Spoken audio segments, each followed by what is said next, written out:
तर बघा मित्रांनो, संध्याकाळी इथं हा गावाचा हौद असतो. या हौदावर जनावरं ढोरं तिकडून जंगलातून चरून येतात आणि इथून तरी पाणी पितात बघा. आणि जंगलातून पाणी इथं पाणी प्यायल्याच्या नंतर हे लोक बघा किती छान प्रकारे त्यांचं आंघोळ करतात. त्यांच्या अंगावर पाणी पण शिंपतात. किती छान वाटते दृश्य, मनमोहक दृश्य बघा.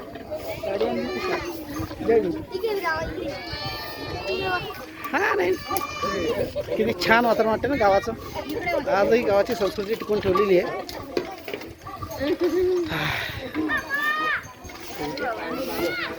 तर चला मित्रांनो, कसं वाटलं तुम्हाला मग गावाचं ठाण. या ठिकाणी ढोरं पाणी पितात आणि ढोरांची आंघोळ पाणी केली जाते. हे प्रत्येक गावखेड्यामध्ये एक बनलेलं असतं हौद. ग्रामपंचायत याला बनवलेलं असते. हे आमचं गाव आहे करंजी पाचदेवडी, तालुका बोदवड, जिल्हा जळगाव. हे माझं जन्मस्थान आहे, माझं जन्मगाव आहे. काही पारिवारिक फंक्शन असल्यामुळे इथं आलो होतो. तेव्हा मला अचानक हे हौद दिसलं, आमचं पाण्याचं हौद. आणि बघा ढोरं बघा चाललं आता निघाले. बाय.